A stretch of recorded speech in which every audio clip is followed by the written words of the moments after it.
Bem-vindo a mais um clipe do Gutenberg. Hoje eu tenho o privilégio de receber para uma entrevista o executivo Orivaldo Santos, que está iniciando o seu processo de transição de carreira, ou como eu digo, a sua travessia do deserto. O Orivaldo é formado em nível de MBA em gestão empresarial pela Fundação Getúlio Vargas. Ele tem também uma pós-graduação em controladoria pela Álvares Penteado e é formado em nível de graduação em ciências contábeis.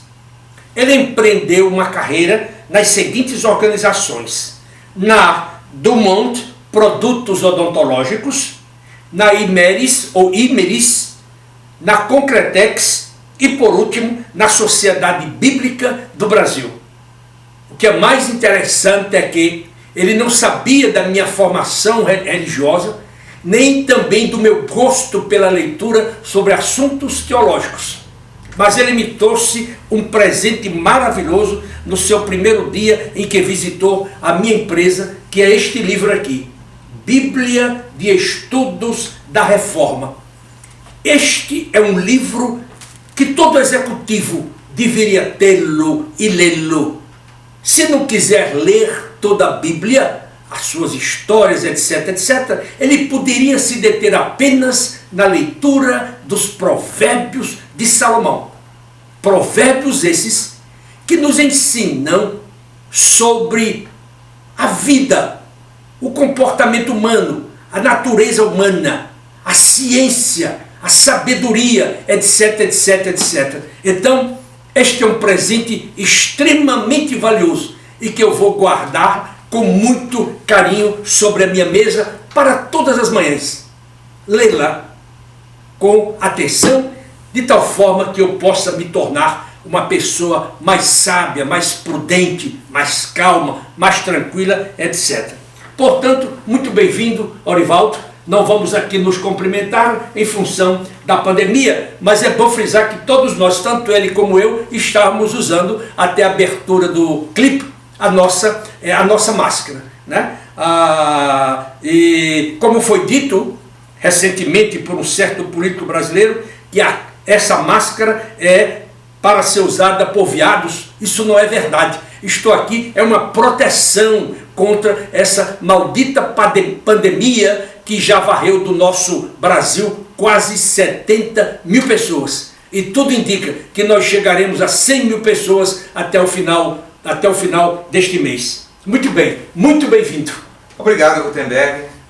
Muito obrigado pela oportunidade para que a gente possa conversar um pouco e possamos trocar um pouco de conhecimentos. Obrigado pelo convite e que a gente possa falar um pouco sobre carreira, sobre os conhecimentos da nossa vida aí. E o presente que eu trouxe para você serve como instrução e serve como ajuda na nossa vida diária. Eu acho que todo mundo deve, primeiro, buscar conhecimento, agregar valor à sua vida, especialmente à sua família. É isso mesmo. Muito bom. Então agora eu vou para a primeira pergunta. Na sua visão como executivo da área financeira, como será o mundo nos próximos anos ou no pós-pandemia? Gutenberg, eu vejo que haverá uma grande mudança. O cenário é de mudança e a pandemia vai deixar isso muito claro para todos os executivos, para todos que estão aí no mercado de trabalho. O mais importante é que as pessoas também se atentem que essa mudança não vai emergir como algo que está surgindo de um lago. Não. As empresas que se prepararam para isso ao longo do tempo vão sair muito mais tranquilas. As empresas que não se prepararam precisam ficar muito atentos, os gestores precisam se preparar para isso. Porque o mundo vai ser diferente, não o mundo dos negócios só. O mundo dos negócios ele já vem numa crescente de mudança ao longo dos últimos anos. Tecnologia, formas de trabalhar. Agora, o grande avanço que nós vamos entender e precisamos trabalhar para isso vai ser com o capital humano. Eu acho que o capital humano é o que mais vai passar por uma transformação. E a pandemia, para aqueles que eram resistentes ao home office, tiveram uma grande lição de que o home office funciona. E que os resultados são promissores. Mas não basta colocar as pessoas em home office e deixá-las lá. Elas precisam ser acompanhadas, elas precisam ser orientadas, as organizações precisam medir. Como eu sempre digo, quem não mede não avalia. Então, como que está o seu funcionário, o seu colega de trabalho no home office? Ele está bem? Ou ele só está trabalhando e daqui a pouco ele vai estar doente? Essa, eu acho que talvez seja a grande mudança nas organizações. O olhar mais atento ao capital humano. Toda a relação que nós temos hoje, ou que nós vivemos nos últimos tempos sobre relação comercial, ela vai mudar. Vai mudar de uma forma como comprar, como você realizar qualquer negócio. Mas a relação, o contato humano, ele ainda vai ser muito importante. Não dá para fazer negócios, não dá para fazer qualquer atividade econômica sem ainda um olhar no olho. Isso é primordial. Hoje, as mudanças você percebe nas mínimas coisas. Por exemplo, se você tentar marcar uma consulta, antes você precisava ligar, falar com uma secretária, hoje você entra na agenda de um médico. Isso é uma mudança que as pessoas já perceberam. Mas o que mais me chama a atenção e que eu tenho falado para alguns executivos que eu tenho conversado, cuidado com o capital humano. O investimento no capital humano, ele é o que vai fazer o diferencial daqui para frente. Já vem fazendo ao longo do tempo e que o profissional também precisa compreender isso. Essa liberdade do home office, trabalhar em casa, requer, primeiro, comprometimento. As pessoas precisam ter o comprometimento de que ela está ali para produzir um resultado. A confiança é maior, mas a responsabilidade é muito maior também. Então eu tenho visto que algumas pessoas dizem, o home office não funciona. A consciência de cada profissional é que vai ter que mudar daqui para frente. O que eu vejo no setor econômico, no mercado de trabalho, pós-pandemia, é um cenário completamente diferente. E isso não quer dizer que vai ser agora em setembro, ou que vai ser em dezembro, mas também não vai voltar em janeiro. Isso não é só em relação ao trabalho, né? Não. É até em relação à família, à educação dos filhos, ao nosso comportamento humano, não é? Mostrar também para nós seres humanos a nossa finitude. Não é? Você veja, há 4, 5 meses atrás, ninguém esperava uma pandemia tão violenta que destruísse tantas vidas tão rapidamente. E para mostrar, vamos dizer, essa questão da brevidade da vida, eu havia programado uma reunião nesta última terça-feira com o presidente, o ex-presidente de uma grande multinacional norte-americana, e estava tudo certo.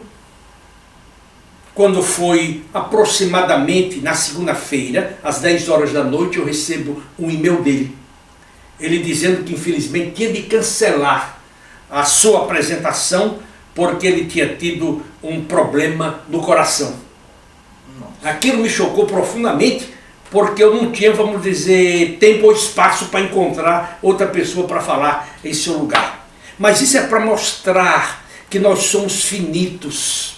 E aí é onde aqui eu sugiro para o executivo ler os provérbios de Salomão, porque num deles ele diz que o homem pode planejar o seu caminho, mas é Deus que determina o seu destino. Isso. Então, essa pandemia, ela vai revolucionar o mundo em todos os sentidos, até mesmo na relação com os nossos amigos. Isso. Né? Talvez a natureza bondosa humana, ela possa aflorar com mais intensidade, em que nós possamos ser mais caridosos, mais misericordiosos com as outras pessoas, porque no ambiente empresarial, onde a disputa é ferrenha, e quanto mais você sobe na escada corporativa, mais você está sujeito a tiros, e quanto mais bem-sucedido você se torna, mas a tendência é para você se tornar um narcisista.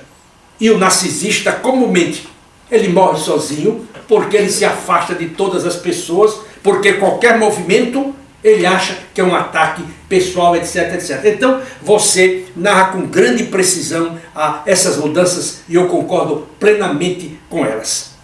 A minha segunda pergunta é a seguinte: De que maneira você, como executivo experiente, com uma carreira bem-sucedida, com domínio da área financeira, contas a pagar, contas a receber, a parte, toda a área de controladoria, a parte de tesouraria, a parte fiscal, né, toda a parte governamental, parte de impostos diretos, indiretos, etc, etc. Você domina isso como ninguém. De que maneira você está se preparando para encarar este novo mundo?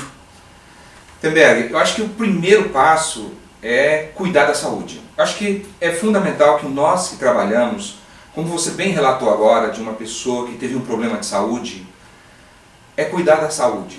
E aí envolve o lado psicológico. Porque as pessoas, no momento de mudança, você acaba saindo do que você tem de melhor, que é a zona de conforto.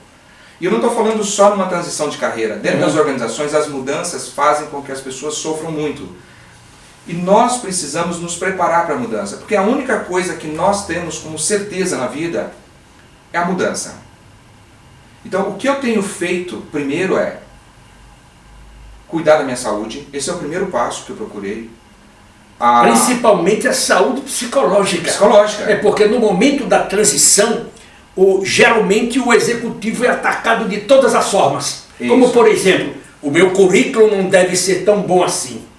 Eu já estou com uma determinada idade e o mercado de trabalho não contrata um executivo acima de 45 anos. Eu não tenho isso, não tenho aquilo. Quando, na verdade, eu peço para que ele faça uma cruz numa folha de papel, eu sempre falo isso para vocês, de um lado ele coloca tudo aquilo que ele tem. Ele, a saúde, a família, a poupança, os filhos educados, uma casa para morar, às vezes uma casa de praia ou um sítio, coloca tudo de um outro.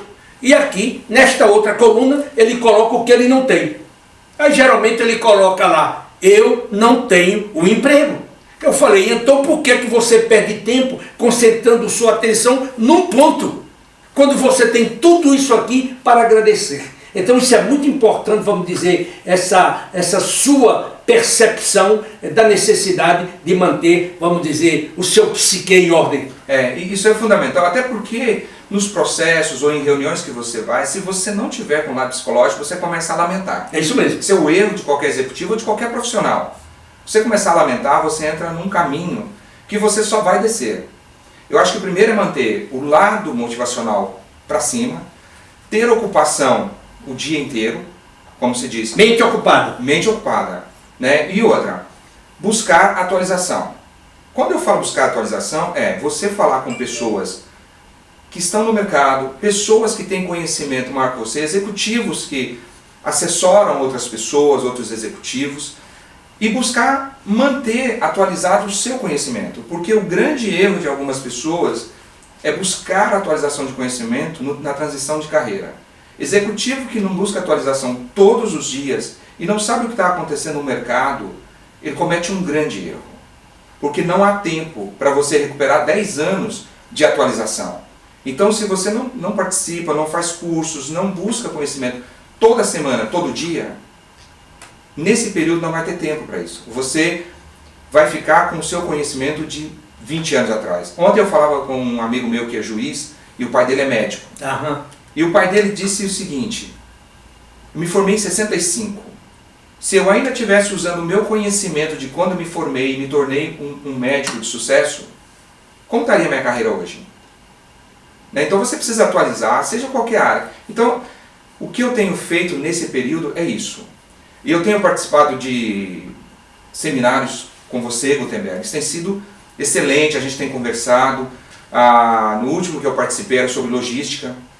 E a área de logística mostra para o mundo o que está acontecendo hoje.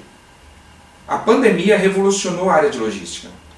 Então, o que nós precisamos fazer nesse período? Primeiro, manter a mente ocupada, buscar atualização em todos os aspectos, ter um bom relacionamento com outras pessoas, para que a sua mente não fique vagando com coisa desnecessária. Como você disse, você começa a lamentar o que você não tem, quando você esquece de olhar o que você tem. Eu acho que o executivo ele precisa sempre olhar para aquilo que a sua carreira exige. Você é pago para estar atualizado. e formar gente dentro da organização. Essa sua percepção, ela é rica. Você está comigo aqui há poucos dias, num processo de transição de carreira, e eu comumente, quando conduzo esses processos, existem situações em que eu recomendo ao executivo, chego a recomendar até a leitura de 60 livros, sobre todo tipo de assunto, livros que eu li, que eu estudei, que eu pesquisei, que eu acho que ele pode, vamos dizer, passar para o executivo, não é? A recolocação não é meramente, como você sabe, um processo de elaboração de currículo,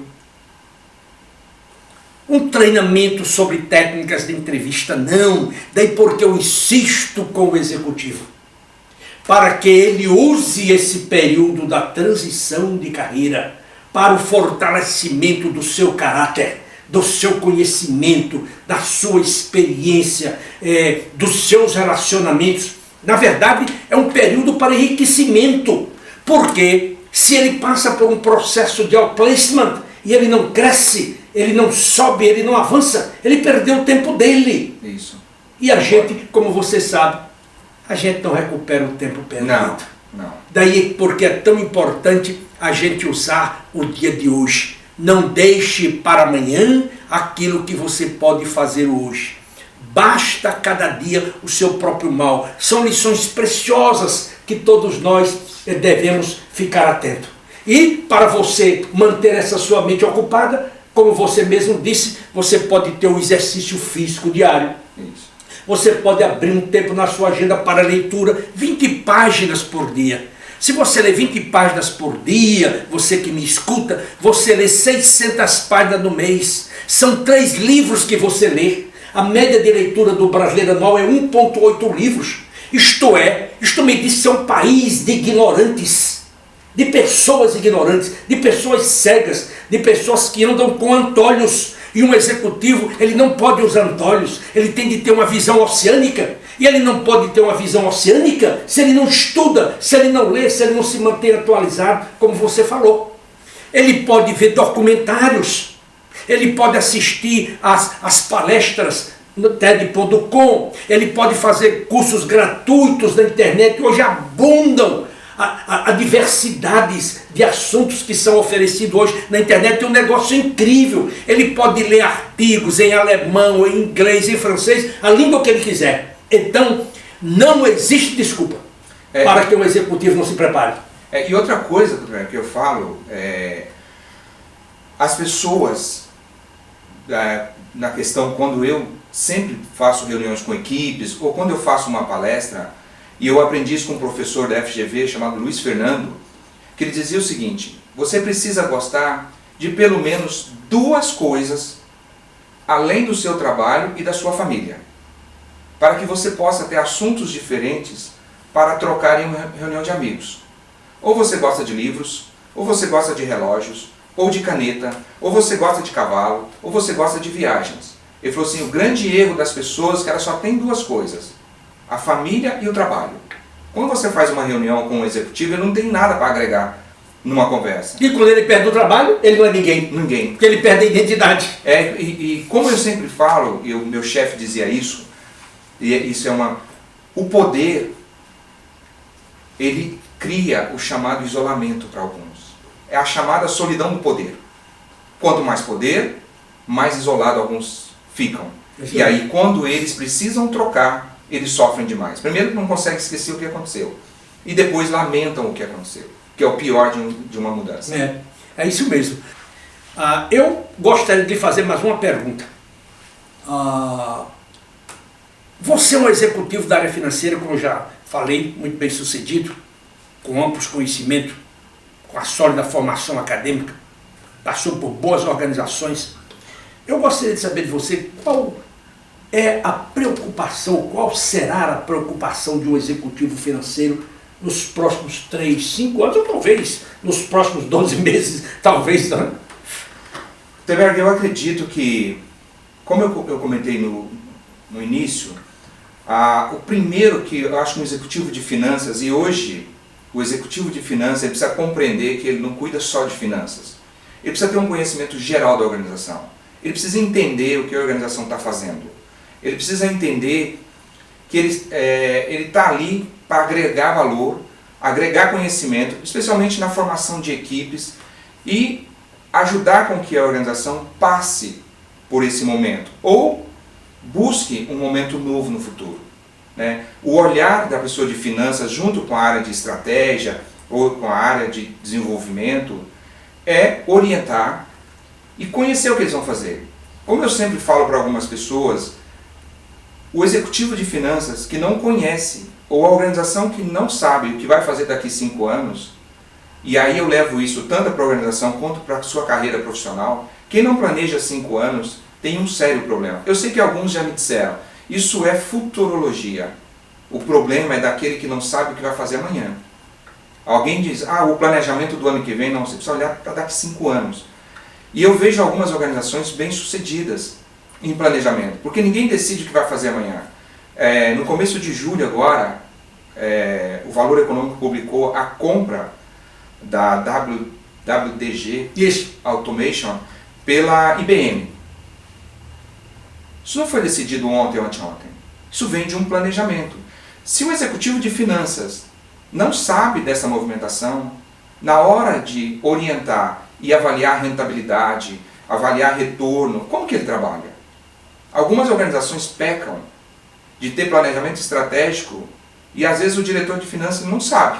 Ou, que é pior ainda, os gerentes da organização não sabem. Planejamento estratégico, se for para ser conhecido pelo mercado, deve ser envolvido toda a gerência. Para que são eles que vão executar esse plano. Né? Então, o executivo de finanças ele deve estar muito preocupado e pensando que ele está ali para contribuir com a organização, para orientar e para dar uma diretriz naquilo que se refere à análise de dados, informações financeiras. Não dá mais para ter um executivo de finanças que olha só para a questão financeira lá, para o banco ou para alguma coisa. Especialmente automação. É esse executivo que deve ter conhecimento do que acontece jurídico, TI, com área relacionada a bancos. A automação hoje é um negócio que não tem como fugir. Nós comentamos no começo que a mudança pós-pandemia vai ser gigantesca. E esse executivo de finanças, de administração, finanças ou controladoria, ele precisa ter esse olhar. Se ele não tiver, é bom que busque, porque senão ele não vai ajudar a organização dele a crescer. Eu não sei se você concorda comigo, não sei se isso é fato ou se é uma percepção enganosa minha. Uma coisa que eu percebo é que raramente um executivo financeiro sai do seu ambiente de trabalho, de sua sala, para visitar um cliente, com o homem de vendas, por exemplo. Então, ele faz muito, quando faz, esses contatos via telefone. E não é por causa de pandemia, não. É porque ele não se dá ao luxo de conhecer em profundidade o seu cliente. A não ser que seja uma grande conta, monstruosa conta. Mas aquela conta que é pequenininha hoje, amanhã ela poderá ser deste tamanho.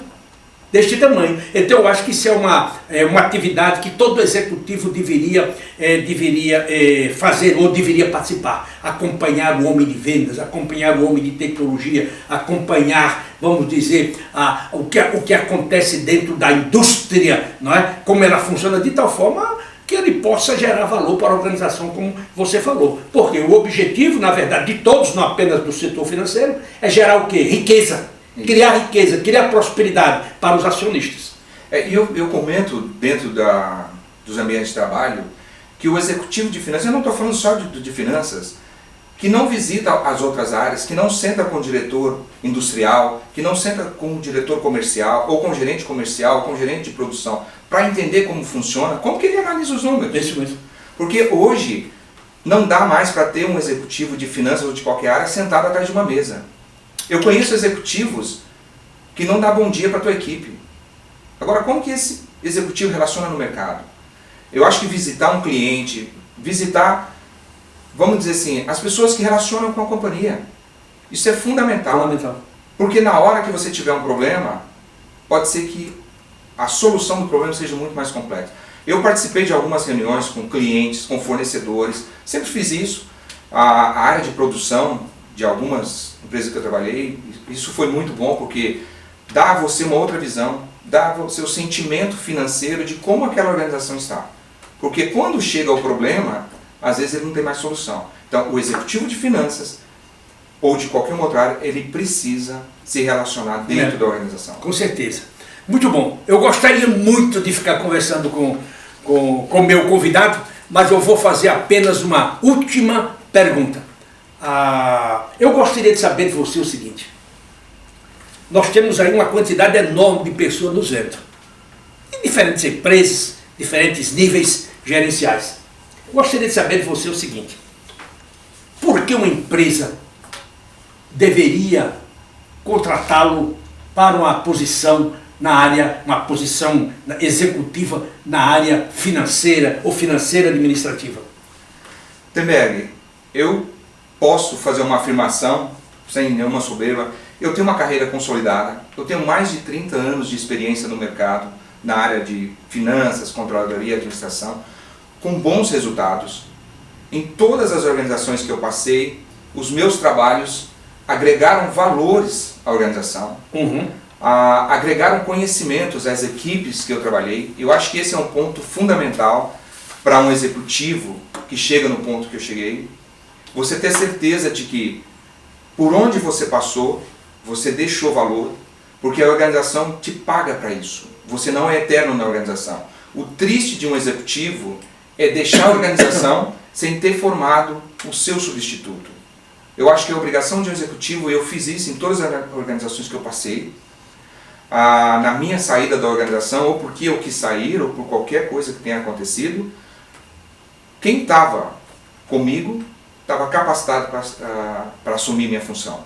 Isso é gratificante para quem fica e é gratificante para a organização, porque ela não perde. Não há mais aquele negócio como existia no passado, dizendo, olha, se eu sair daqui, a organização está lascada, porque eu conheço tudo. Não. Disseminar o conhecimento é obrigação de um executivo. Eu acho que esse é o primeiro ponto que eu posso te dizer. E, eu não sei se você... Não, pode ir. Depois o segundo é um histórico de bons trabalhos realizados. Eu sempre fui muito criterioso no que eu fiz. E todo o trabalho que eu me propus a fazer, eu propus e o fiz da melhor forma possível. Eu nunca deixei de realizar aquilo que eu sempre sonhei, que era fazer as coisas bem feitas. Porque não há coisa pior para uma organização de que um executivo contratado para ajudá-la a crescer, para solucionar problemas, ele fique na organização e as coisas permanecem como ela. Como sempre brinco, alguém diz, sempre foi assim. Não, sempre foi assim não. O mundo mudou e nós somos pagos para ajudar nessa mudança. Eu acho que talvez um outro ponto que eu poderia ressaltar contigo seria um sólido conhecimento que eu tenho para trabalhar em time. Eu sempre formei times, eu sempre formei equipes de trabalho que fizeram grandes trabalhos. E eu sempre digo às pessoas o seguinte, o que te motiva a estar aqui? É só o salário? E eu digo a algumas pessoas que se tem uma coisa que talvez não motiva muitas pessoas é o salário. Porque se você ganha 10, no final de 6 meses ele é pouco. Mas o que te motiva é o desafio que vem pela frente. É isso mesmo. Tá? O desafio e a realização daquilo que te deram como missão. Se você consegue fazer isso, você está realizado. O salário, ele é extremamente importante, é lógico, todo mundo precisa de renda, mas a pior situação de um executivo é ter sido contratado e no final de um tempo não ter realizado aquilo que ele se propôs a fazer. Outra coisa que eu sempre digo às pessoas, que na minha carreira eu sou movido por desafios. Eu gosto de desafios, eu gosto de coisas que alguém possa dizer, isso é complicado. Eu só estou ali porque é complicado. Então eu sempre fui movido por desafios. Eu sempre fui movido por mudanças. Eu acho que as organizações precisam, não é que toda organização precisa de mudança. Não, ela tem uma história. Quem está ali construiu essa história, mas às vezes as organizações precisam de energia. E eu acho que eu tenho essa boa energia, eu tenho essa vontade de fazer diferente. Eu sempre procurei Eu acho que esse caminho. E talvez um outro ponto que eu sempre falo para quem me conhece é a confiança. Né? Principalmente na área financeira, né? Isso é, em todas as áreas de uma organização a confiança é essencial, vital. Mas na área financeira você tem de cuidar de cada centavo da organização. É o famoso conceito teológico da mordomia. Isso. Você foi contratado para cuidar das coisas do rei, no caso dos acionistas da empresa. E eu falo assim, você precisa criar, principalmente o financeiro, mostrar para as pessoas, para todos os colaboradores, o espírito do dono. Você é dono aqui. Você está aqui e isso precisa dar resultado para que você também ganhe com isso. Eu acho que talvez esse seja um dos trabalhos da área financeira. E em algumas organizações que eu passei, a área financeira ela tem uma habilidade que é talvez ministrar alguns cursos internos para orientar os seus colaboradores a cuidar do seu dinheiro. Porque não há prejuízo maior numa organização do que aquele funcionário que chega para trabalhar com muito problema financeiro, endividado em banco, não consegue pagar suas contas. Esse funcionário, a preocupação dele, a cabeça dele está em cuidar do que ele está devendo. Se você não ajudar ele a mudar isso, e às vezes você senta com alguns, faz alguns seminários, mostrando como cuidar do seu dinheiro. Eu já conduzi trabalhos aqui para controllers de grandes empresas, que eles não tinham dinheiro para sobreviver 90 dias. Então, isso Como pode um sujeito que vai cuidar das finanças de uma organização, se ele não cuida da dele? Isso é um perigo. Né? Se ele não consegue cuidar, como que ele toma conta de um dinheiro de uma organização? Então eu acho que tem coisas que a gente precisa cuidar. É isso mesmo. E sempre criar em todo mundo que está numa organização o espírito do dono. Você é dono disso aqui. Se isso for mal, vai sobrar para você. E o mais triste, se não sobrar para você, vai sobrar para o teu colega de trabalho. É isso mesmo. Eu falava há um tempo que eu trabalhei numa organização, talvez foi uma das experiências mais brilhantes que eu vivi. Talvez não a mais brilhante, mas as fábricas, o gerente industrial não cuidava da falta de funcionário. O funcionário faltou, ele não estava preocupado com isso. Porque quem cuidava da falta do funcionário era o funcionário. O outro funcionário. Quando ele chegava para trabalhar no outro dia, a primeira pergunta que eles faziam a ele era: foi abonada a tua falta? Se ele falasse não, eles sabiam que aquela falta ia prejudicar o rendimento dele no final do ano, por conta do absenteísmo. Isso é criar o espírito de dono. Sabe? Todo mundo ser responsável por todo mundo. É isso mesmo. Eu acho que é isso. Muito bom. Então, eu vou ter de concluir esse bate-papo agradável com o Orivaldo, mas eu quero falar para você que está nos vendo, que nos assiste semanalmente, que se a sua organização necessita de um profissional maduro, experiente, qualificado academicamente e profissionalmente, eu sugiro que você ligue para mim pessoalmente ou me mande um e-mail para macedo@gutenberg.com.br e eu terei o maior prazer em encaminhar à sua atenção o currículo do Orivaldo Santos. Ele está começando o seu processo de transição agora e nós gostaríamos que esse período fosse um período tranquilo, agradável e, sobretudo, enriquecedor em todos os termos. E, se você está nos vendo pela primeira vez, a Gutenberg Consultores é uma empresa especializada na área de outplacement. Nós já trabalhamos há mais de 40 anos,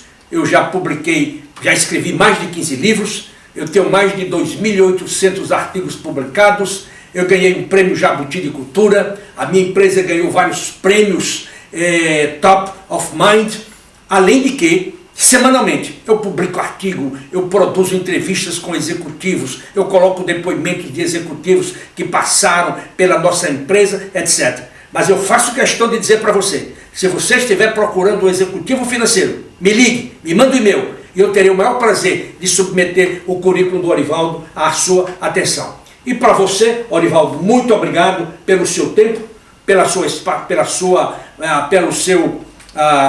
desenvoltura nessa entrevista, e eu espero que a sua passagem que a sua travessia no deserto seja o melhor período de sua vida.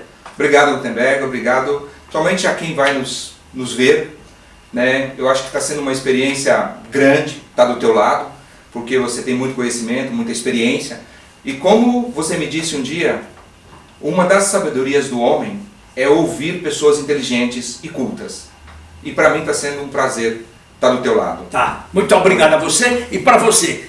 Eu quero agradecer mais uma vez pelo seu tempo, pela sua paciência, e eu espero que nos encontremos na próxima semana, se Deus quiser. Até lá!